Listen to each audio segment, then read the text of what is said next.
Friends, welcome to Austin academy. तो कल हमने इंट्रोडक्शन पार्ट में सॉलिड्स के बारे में पढ़ा, सॉलिड्स के प्रॉपर्टीज़ के बारे में पढ़ा, सॉलिड्स की डेफिनेशन को देखा था। तो इस लेक्चर में हम सॉलिड्स के टाइप्स को देखेंगे, that is crystalline solids, amorphous solids. ठीक है, तो पहले हम पॉइंट लिख लेते हैं, that is types of solids. तो फ्रेंड्स, अब हम सॉलिड्स को दो कैटेगरीज में डिवाइड करेंगे। First, solids based on the arrangement of particles, and second, solids based on their intermolecular forces. तो पहले हम पॉइंट लिख लेते हैं, #1 क्या काम है, solids based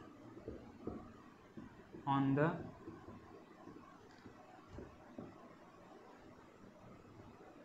arrangement of particles,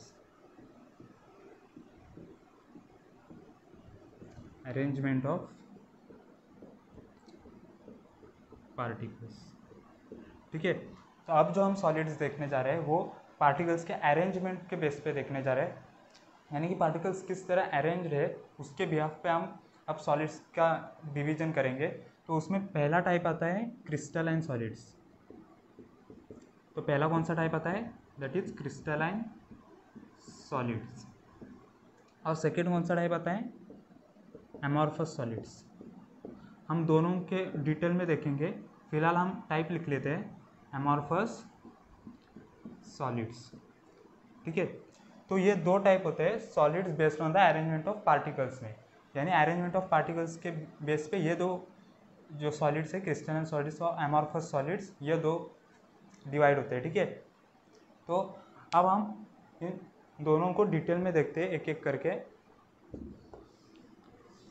I hope आपने नोट कर लिया होगा। तो पहले हम लिख लेते हैं क्रिस्टलाइन सॉलिड। पहले हम देखते हैं क्रिस्टलाइन सॉलिड का मतलब क्या होता है।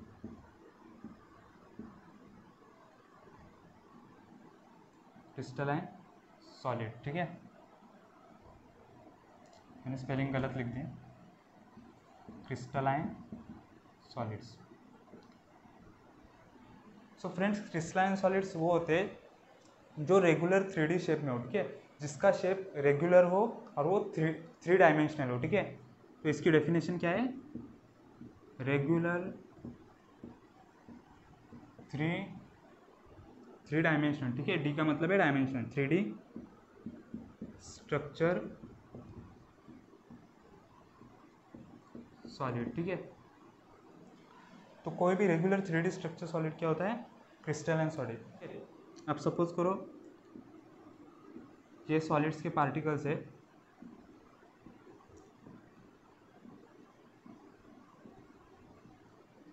तो सपोज कीजिए ये सॉलिड के पार्टिकल्स है, तो ये रेगुलर शेप में, ठीक है, ये रैंडमली अरेंज्ड है नहीं है, तो इनका एक शेप है, इस प्रॉपर शेप को जो है वो क्रिस्टलाइन सॉलिड कहते हैं, यानी और ये 3 डायमेंशनल होता है। ठीक है, ये फिलहाल मैंने 2D बनाया है, ये 3 डायमेंशनल होता है, यानी इसके पीछे भी सॉलिड्स होते हैं, इसके पीछे भी पार्टिकल्स होते हैं, इसके बाजू में भी पार्टिकल्स होते हैं, ऐसे 3 डायमेंशनल होता है। ठीक है, तो ये मैंने रफ डायग्राम बनाया, आगे हम डिटेल में देखेंगे जब इसकी प्रॉपर्टीज़ की बात करेंगे।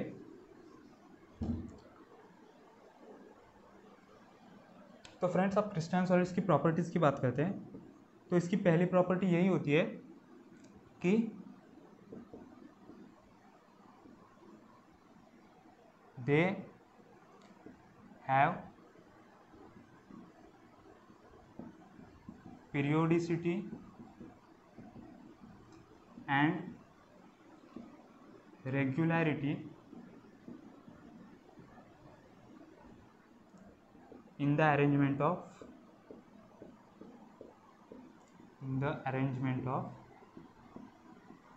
particles।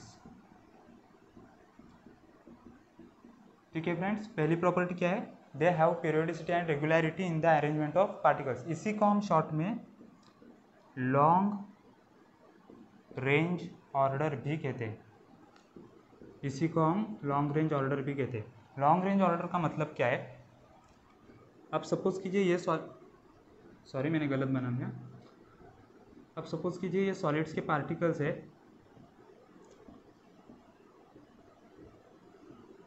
तो आप जो फ्रेंड्स इनका ऑर्डर देख रहे हो, ये जो हॉरिजेंटल है वो इसी ऑर्डर में आगे जाएगा, यानी आगे भी ये इसी ऑर्डर को फॉलो करेंगे। इसी को रेगुलरिटी और पीरियोडिसिटी कहते हैं। और ये जो ऑर्डर है वो लॉन्ग टर्म तक होता है, n नंबर्स तक लॉन्ग टर्म होता है, ठीक है। तो इसीलिए इसे क्रिस्टलाइन सॉलिड्स कहते हैं, ठीक है। क्यों? क्योंकि इसका स्ट्रक्चर ऐसे होता है और ये लॉन्ग टर्म होते हैं, ठीक है। ये पार्टिकल्स दूर दूर तक फैले होते हैं, ठीक है, लॉन्ग रेंज ऑर्डर में होते हैं, इसलिए इन्हें क्रिस्टलाइन सॉलिड्स कहते हैं। ये हो गई पहली प्रॉपर्टी, आप नोट डाउन कर लीजिए। फिर हम सेकेंड प्रॉपर्टी बढ़ते हैं।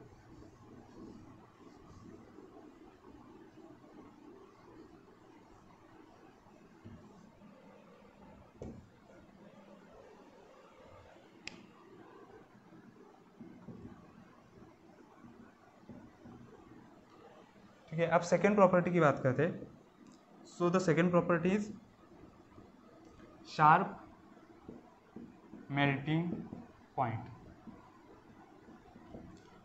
अब फ्रेंड इसका मतलब क्या होता है?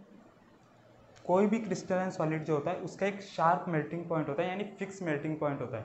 यानी सपोज कीजिए हम एल्यूमिनियम को कंसिडर करते हैं, तो एल्यूमिनियम का मेल्टिंग पॉइंट होता है अप्रॉक्सीमेटली 660। मुझे एक्यूरेट वैल्यू नहीं पता, लेकिन अप्रॉक्सीमेटली 660 होता है मेल्टिंग पॉइंट, ठीक है।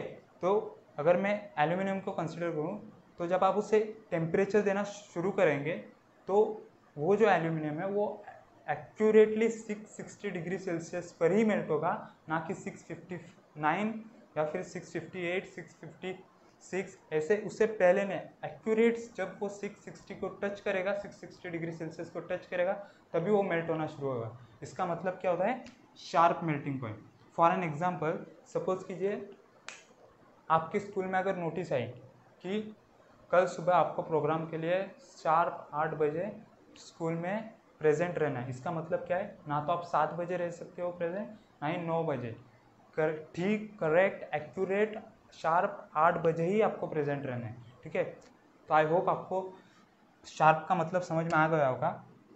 तो फॉर एन एग्जाम्पल आप लिख सकते हो एल्यूमिनियम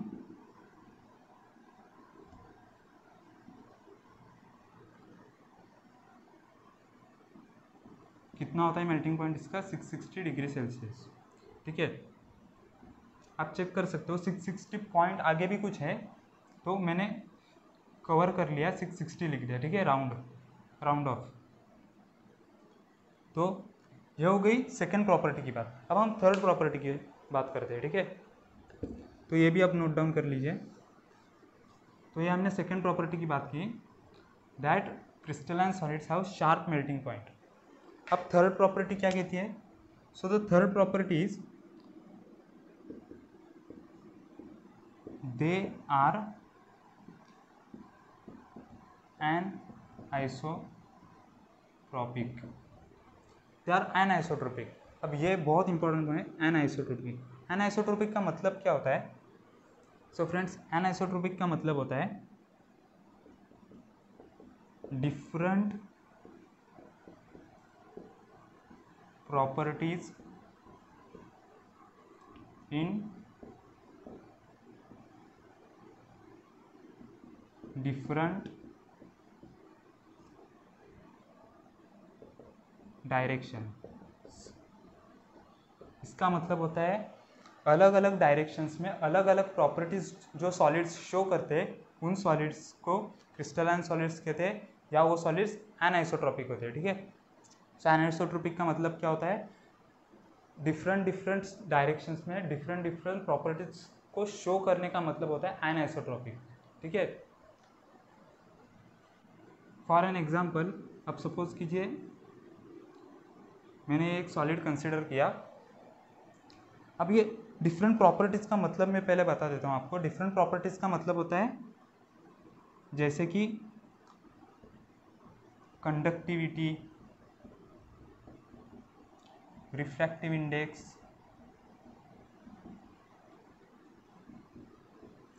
इन सब की बात हो रही है, ठीक है, प्रॉपर्टीज़ में।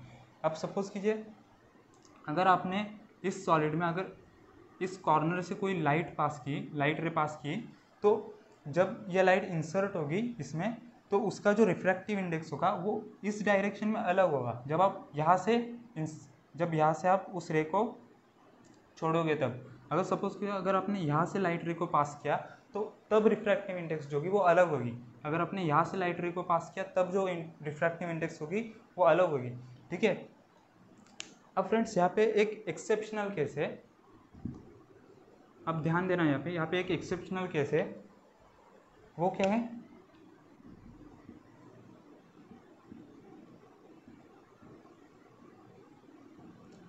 तो फ्रेंड्स एक्सेप्शनल केस क्यूब है। ठीक है।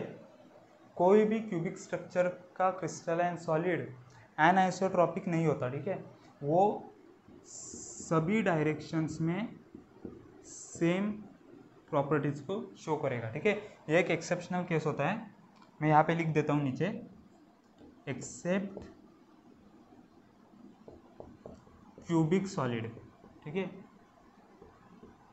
क्यूबिक सॉलिड्स को छोड़ के बाकी सारे क्रिस्टलाइन सॉलिड्स जो होते हैं वो एनआइसोट्रॉपिक होते हैं।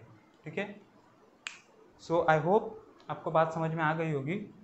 तो ये बेसिक प्रॉपर्टीज थे क्रिस्टलाइन सॉलिड्स के। तो क्रिस्टलाइन सॉलिड्स पे यहीं पे ख़त्म होता है। अब हम बात करते हैं एमॉर्फस सॉलिड्स के। ठीक है। वैसे एमॉर्फस सॉलिड्स डिफिकल्ट नहीं है। एमॉर्फस सॉलिड्स जो होते हैं वो ठीक क्रिस्टलाइन सॉलिड्स के अपोजिट होते हैं। अब हमने जो भी क्रिस्टलाइन सॉलिड्स की प्रॉपर्टीज़ देखी, ठीक उसके अपोजिट एमॉर्फस सॉलिड्स की प्रॉपर्टीज़ होंगी। तो अब हम देखते हैं second type, that is amorphous solids. तो मैं एमॉर्फस का सिंपल मतलब बताता हूँ। इसका मतलब होता है अनाकार।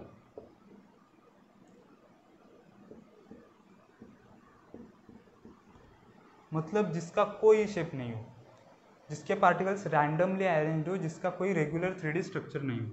ठीक है। सो इसकी डेफिनेशन कैसे बनेगी? Which do not show 3D regular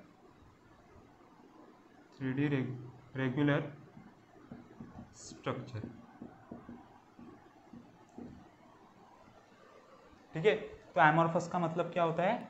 which do not have a proper shape, जिसका कोई प्रॉपर शेप नहीं होता, जिसके पार्टिकल्स रैंडमली अरेंज्ड होते हैं, उन्हें एमॉर्फस सॉलिड्स कहते हैं। ठीक है। तो ये तो हो गई डेफिनेशन की बात। अब सेकेंड्स प्रॉपर्टीज़ की बात करते हैं। तो इसकी सबसे पहली प्रॉपर्टी है कि अभी मैंने बताया that particles are arranged randomly. ठीक है। मतलब रैंडमली का मतलब क्या होता है? कैसे भी। ठीक है। नॉट इन मैनर्ड वे, कैसे भी। ठीक है। Particles are arranged randomly. ठीक है। तो ये फर्स्ट प्रॉपर्टी हो गई, और इसी को हम शॉर्ट रेंज ऑर्डर बोलते हैं।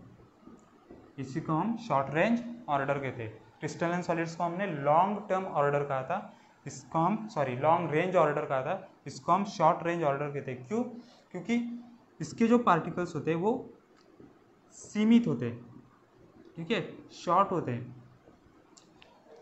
क्रिस्टलाइन सॉलिड्स की तरह इसके पार्टिकल्स लॉन्ग टर्म नहीं होते, मतलब लॉन्ग रेंज तक फॉलो नहीं करते इसके पार्टिकल्स। शॉर्ट टर्म के लिए होते हैं, शॉर्ट रेंज के लिए होते हैं। ठीक है। इसलिए इसको शॉर्ट रेंज ऑर्डर कहा जाता है, या फिर पार्टिकल्स आर अरेंज रैंडमली। ठीक है। सो ये मैंने प्रॉपर वे में अरेंज किया। इसके पार्टिकल्स कैसे भी अरेंज होते हैं, आप कहाँ पर भी बना सकते हो इसके पार्टिकल्स। रैंडमली का मतलब होता है कैसे भी, आप कैसे भी पार्टिकल्स को अरेंज कर सकते हो। ठीक है। तो मैंने कुछ ऐसे अरेंज किया, तो ये क्या हुआ? So this is amorphous solid. तो ये हो गई पहली property. So this is first property. ठीक है। अब हम सेकेंड प्रॉपर्टी की बात करते हैं। तो यह हमारी फर्स्ट प्रॉपर्टी हो गई। अब हम सेकेंड प्रॉपर्टी की बात करते हैं। तो क्रिस्टलाइन सॉलिड्स में हमने सेकेंड प्रॉपर्टी देखी थी that they have sharp melting point. ठीक है। तो अब यहाँ पे सेकेंड प्रॉपर्टी क्या है, they do not have sharp melting point. ठीक है, ये मैंने शॉर्ट में लिख दिया मेल्टिंग पॉइंट।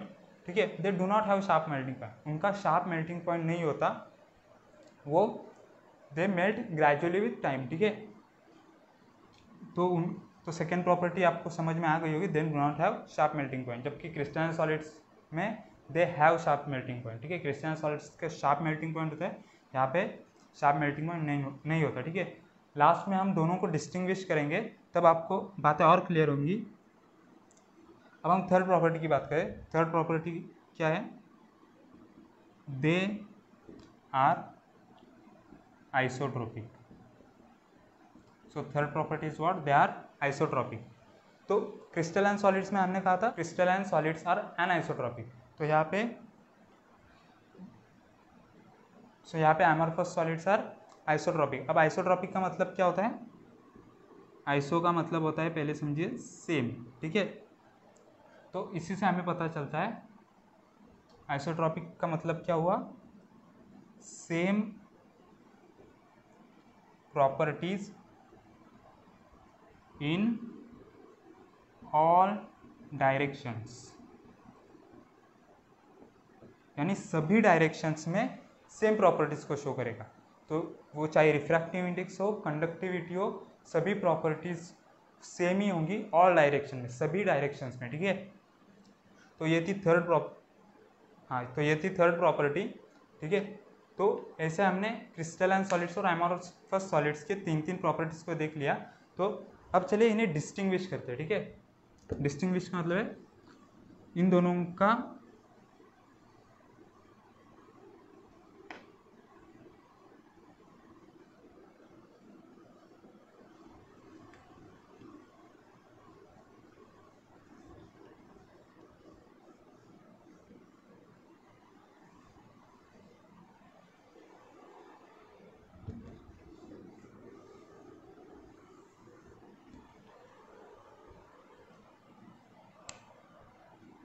तो फ्रेंड्स अब हम इन दोनों का डिस्टिंग्विश करते हैं। तो पहले हम यहाँ पे लिख लेते हैं क्रिस्टलाइन, और यहाँ पे लिखते हैं एमॉर्फस। मैं और एक बात बताना भूल गया, क्रिस्टलाइन को ही ट्रू सॉलिड्स भी कहा जाता है और एमॉर्फस को स्यूडो सॉलिड्स। स्यूडो का मतलब होता है नकली, स्यूडो का मतलब क्या होता है, नकली। ठीक है, और ट्रू का मतलब तो आपको पता ही होगा, असली। ठीक है, so crystalline solids are also known as true solids and amorphous is also known as pseudo. ठीक है, इसका मतलब है नकली, वो विच आर नॉट ट्रू। ठीक है, तो अब हम प्रॉपर्टीज को डिस्टिंग्विश करते हैं। तो यहाँ पे हमने क्या कहा था, लॉन्ग रेंज ऑर्डर, और एमॉर्फस में शॉर्ट रेंज ऑर्डर। ठीक है, तो सेकेंड प्रॉपर्टी क्या बोली थी हमने, crystalline solids have sharp melting point, amorphous solids do not have sharp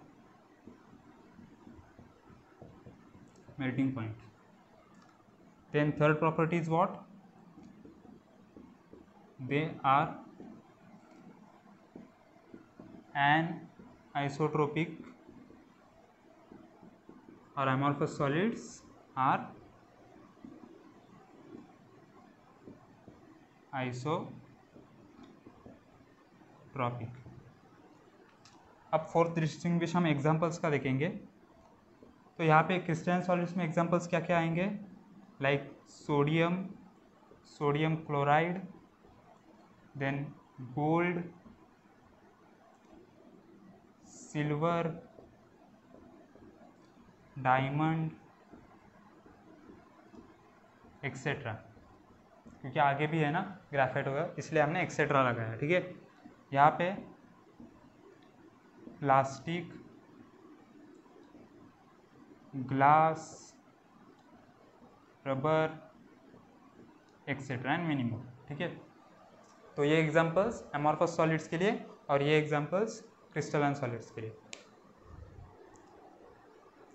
अब जो ये ग्लास है ना, यहाँ पे जो मैंने ग्लास लिखा है, अब इस हम ग्लास के बारे में कुछ बात कर लेते हैं। तो मैं ये रब कर लेता हूँ, अब बाद में नोट कर लेना। ठीक है,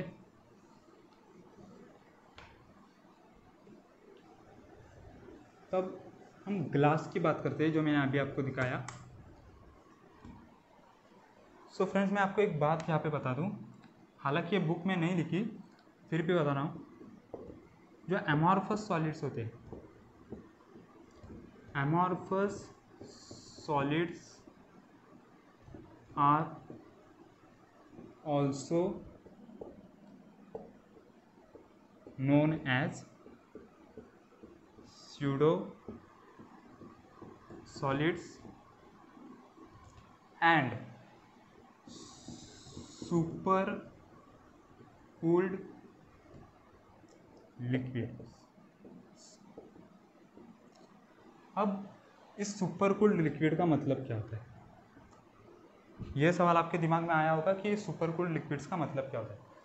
तो फ्रेंड्स, सुपर कूल्ड लिक्विड्स का मतलब होता है कोई भी सॉलिड्स आफ्टर सम टाइम, यानी कुछ सालों के बाद वो फ्लो होना शुरू होता है।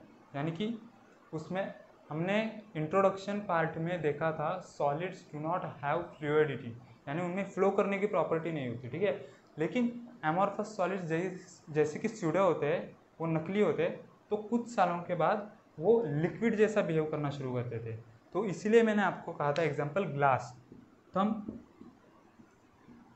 ग्लास का एग्जाम्पल लेते हैं। सपोज कीजिए this is the window of your house, ये आपके घर की विंडो है और इस विंडो को कांच लगा हुआ है। ठीक है, सपोज कीजिए ये कांच लगा हुआ है। ठीक है, इस कॉर्नर से इस कॉर्नर तक। ठीक है, कांच लगा हुआ है। अब सुपर कूल्ड लिक्विड में क्या होता है, ये जो कांच जो फिट होती है, ठीक है, तो कांच जब आप पहले नई फिट करते हो तो वो सिमेट्रिक होती है, यानी दोनों साइड से इक्वल होती है, थिकनेस में वो दोनों साइड से इक्वल होती है। तो ग्रेजुअली विथ टाइम, कुछ सालों के बाद क्या होता है, यहाँ ऊपर से जो है वो कुछ पार्टिकल्स जो है वो नीचे फ्लो होना शुरू हो जाते हैं। ऊपर से ये ऊपर का कॉर्नर है वो प्रेशर के कारण नीचे फ्लो होना शुरू हो जाते हैं और वो बॉटम में आके मिलते हैं। ठीक है, तो इससे क्या होता है, जैसे ही ये प्रोसेस होती है तो आपका जो ग्लास है वो ऊपर से, यानी कि इस अपर सरफेस पे थिन हो जाता है। ठीक है, और बॉटम में थिक होता है। तो क्या कहा मैंने, जब आपने नया ग्लास लगवाया था तो वो सिमेट्रिक था, दोनों साइड से थिकनेस में इक्वल था, और जैसे टाइम बीतता चला गया, कुछ साल हो गए, तो ऊपर ये थिन हो गया और नीचे थिक हुआ। किसके कारण? ऊपर प्रेशर क्रिएट होने के कारण ग्लास ने फ्लूइडिटी की प्रॉपर्टी फॉलो की और उसके पार्टिकल्स नीचे फ्लो होते चले गए और बॉटम में कलेक्ट हुए, एक साथ कलेक्ट हुए। ठीक है, तो इसी के कारण ये सॉलिड होने के बावजूद लिक्विड जैसा बिहेव करता है, इसीलिए इसको सुपर कूल्ड लिक्विड्स भी कहा जाता है। ठीक है, तो इसके लिए ग्लास बेस्ट एग्जांपल था, इसलिए मैंने आपको ग्लास का एग्जांपल देके समझाया। ठीक है, अब फ्रेंड्स, बहुत इंपॉर्टेंट चीज़, जो भी बच्चे चाहते हैं कि ये जो मैं लेक्चर्स कर रहा हूँ वो मराठी में भी हो, क्योंकि कुछ बच्चों की हिंदी समझ में ऐसा शायद हो सकता है, वैसे तो हिंदी हमारी राष्ट्रभाषा है, सबको समझ में आती है। अगर कोई हिंदी से कंफर्टेबल नहीं है तो वो कमेंट सेक्शन में लिख सकता है कि मैं ये वीडियो मराठी में करूँ। ठीक है, तो मैं उसके कमेंट को पढ़ के ज़रूर मराठी में वीडियो बनाने की कोशिश करूँगा। लेकिन फ़िलहाल मुझे ये जानना है कि क्या आपको मराठी में वीडियोस की ज़रूरत है या फिर मैं हिंदी में ही कंटिन्यू करूँ। ठीक है, तो चलिए बाय, अब हम नेक्स्ट वीडियो में मिलते हैं। नेक्स्ट वीडियो में हम इसका पार्ट 2 देखेंगे, that is solids based on their intermolecular forces. ठीक है, चलिए बाय।